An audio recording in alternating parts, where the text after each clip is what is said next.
আর এখনকার কিছু কিছু ডিজিটাল বাপ বের হয়েছে, এরা সরকারি টাকলা ছাড়া বিয়ে দিতে চায় না। অন্য অন্য জায়গাতে আছে,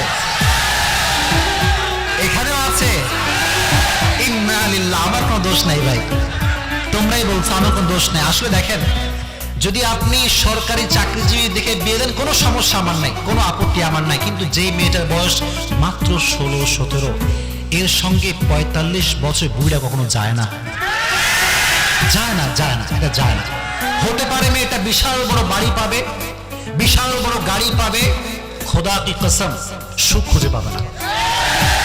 আর এই যে ছেলেগুলো আছে, হতে পারে টাকা পয়সা খুব কম, হতে পারে R15 নাই, হতে পারে আইফোন নাই, হতে পারে DSLR নাই, কিন্তু আল্লাহর ভয় যদি থাকে, আব্বা আপনি চোখ বন্ধ করে বিয়ে দিয়ে দেন।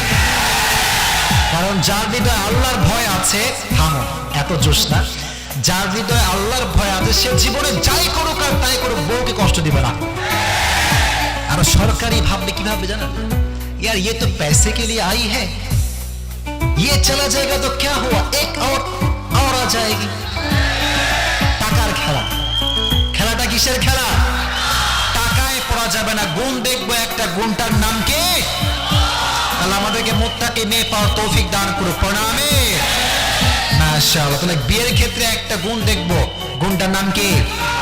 মাশাআল্লাহ। তাহলে